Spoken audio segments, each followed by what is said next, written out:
éteindre la lumière si la personne s'en va. Donc on oublie le smartphone, c'est nous qui devenons la propre télécommande de nos vies et de nos maisons grâce aux puces RFID.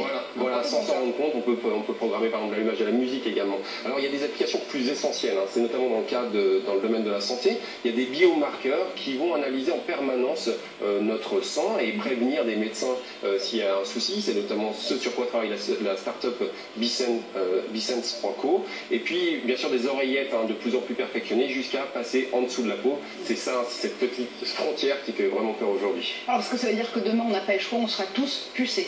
Eh bien, on peut vraiment se poser la question, Marjorie.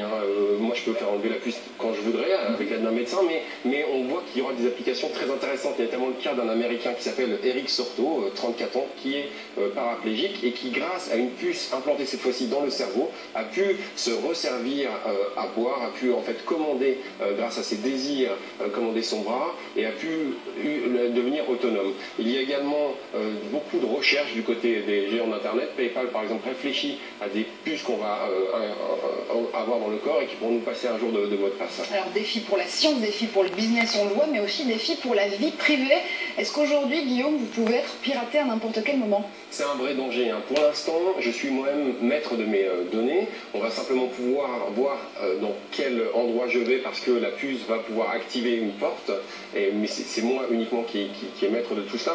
Mais comme tout ce qui est électronique, c'est piratable et c'est ce sur quoi planche par exemple la société Kaspersky. Alors, ce qui est intéressant, c'est qu'il y a aussi le côté très communautaire. Il y a une page Facebook des implantés RFID et on partage un peu certaines craintes. C'est assez rigolo. On voit qu'on est à la fois un homme augmenté, on parle souvent de l'homme augmenté, mais diminué parce que plus vulnérable. On s'interroge un petit peu sur les traces qu'on va laisser. Ce qui est également intéressant, c'est que ce débat sur l'homme augmenté, l'homme électronique, il va apparaître de plus en plus sur la place publique. Il y a un candidat pour les élections présidentielles américaines qui est encore très peu connu, qui s'appelle Zlatan Itzvan et qui lui est ouvertement transhumaniste. Donc il va poser des questions. Ça va être intéressant à suivre parce que pour l'instant c'est un peu absent du débat public. Un homme cyborg peut-être président des États-Unis, on suivra ça évidemment en détail et tout de suite c'est Test 24.